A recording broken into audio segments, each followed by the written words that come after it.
আসসালামু আলাইকুম। কেমন আছেন আপনারা সবাই? আশা করছি সবাই অনেক বেশি ভালো আছেন। আপনাদের সবাইকে আবারও আমন্ত্রণ করছি সাদামাটা রান্নাঘর অ্যান্ড ব্লগসের আরেকটি নতুন ভিডিও দেখার জন্য। আজকে ঘরে তৈরি করেছি কাঁচা আলু দিয়ে ইউনিক নাস্তা রেসিপি। এই নাস্তা দেখতে যতটা লোভনীয় হয়েছে, খেতে ততটাই মজার।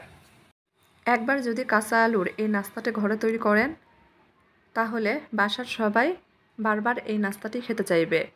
কাঁচা আলুর এই নাস্তা খেলে সিঙ্গারা, কচুরি সব কিছু খাওয়া ভুলে যাবেন। তো চলেন দেখে কীভাবে এই কাঁচা আলুর নাস্তাটি তৈরি করেছি তার পুরো প্রস্তুত প্রণালী আপনাদের মাঝে শেয়ার করি।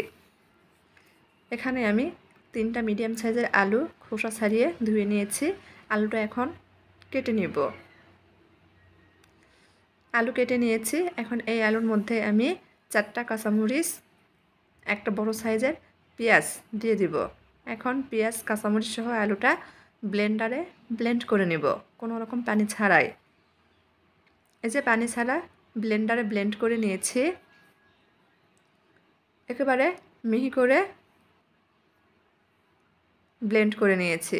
এখন এর মধ্যে হাফ চামচ আদা রসুন বাটা, হাফ চামচের চেয়ে কম একটু কালো জিরা, হাফ চামচ চিলি ফ্লেক্স, হাফ চামচ হলুদ, হাফ চামচ ধনিয়া গুঁড়া, হাফ চামচ জিরা গুঁড়া, হাফ চামচ গরম মশলার গুঁড়া ও হাফ চামচ চাট মশলা।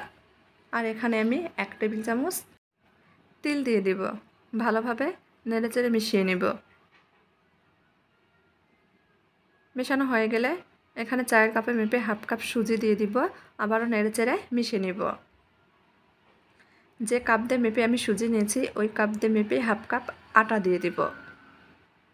আটাটা এখানে বাইন্ডিংয়ের কাজ করবে। ভালোভাবে নেড়েচেড়ে মিশিয়ে নিচ্ছি। মিশিয়ে একটা খামির তৈরি করে নেব। খামিরটা তৈরি করে নিয়েছি। এখন চুলার উপর ফ্রাই প্যান বসিয়ে দিয়েছি। ফ্রাই প্যান গরম হয়ে গেলে এখানে 1.5 টেবিল চামচ মতো তেল দিয়ে দিব। তেলটা গরম হয়ে আসলে খামিরটা গরম তেলের মধ্যে দিয়ে দিব। নেড়ে চেড়ে কিছুক্ষণ সময় ভেজে নেব। অবশ্যই চুলার আঁচটা লো হিটে করে রেখে ভেজে নিতে হবে।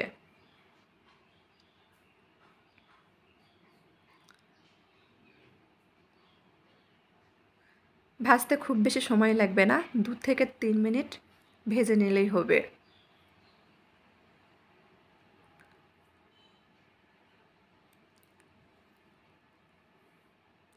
দু থেকে 3 মিনিট সময় আমি আলুর এই খামিরটা ভেজে নিয়েছি।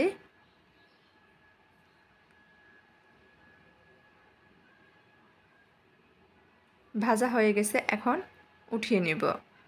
উঠিয়ে একটু ঠান্ডা করে নেব। কিছুক্ষণ পর আলুর খামিরটা ঠান্ডা হয়ে গেছে। এখন হাত দিয়ে ভালোভাবে মুথে নেব, যাতে আমি এই নাস্তাগুলোর শেপ দিতে পারি।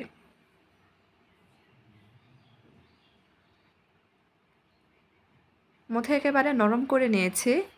এখন একটা কৌটার ঢাকনার সাহায্যে আমি আলুর নাস্তাগুলো তৈরি করে নেব।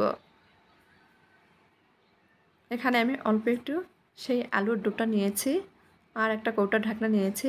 ঢাকনাতে আমি আগে থেকে তেল মাখিয়ে নিয়েছি। আলুর সেই ডোটা আমি ঢাকনার মধ্যে দিয়ে হাত দিয়ে ভাবে চেপে চেপে দিচ্ছি, যাতে কোনো জায়গায় ফাটল না থাকে আর চারদিকে ভালোভাবে সমান হয়। তো আপনারা চাইলে যে কোনো শেপে এই নাস্তাগুলো তৈরি করে নিতে পারবেন।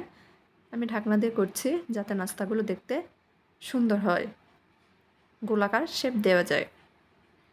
এভাবে আমি বাকি সব আলুর নাস্তা তৈরি করে নেব।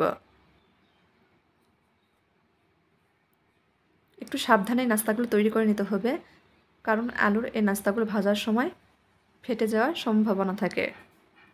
একটু চেপে চেপে দিলে আর ফাটবে না।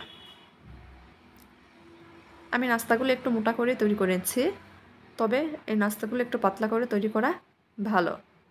পাতলা করে তৈরি করলে ফাটবে না। দেখেন, আমি সব আলুর নাস্তাগুলো এভাবে তৈরি করে নিচ্ছি।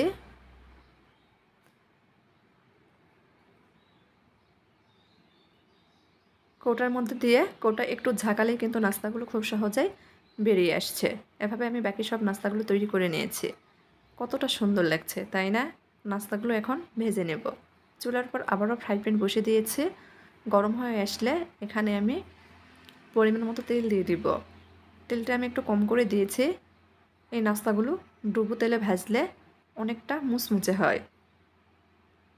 তেলটা গরম হয়ে আসছে, আমি আলুর সেই নাস্তাগুলো একটা একটা করে দিয়ে দিব।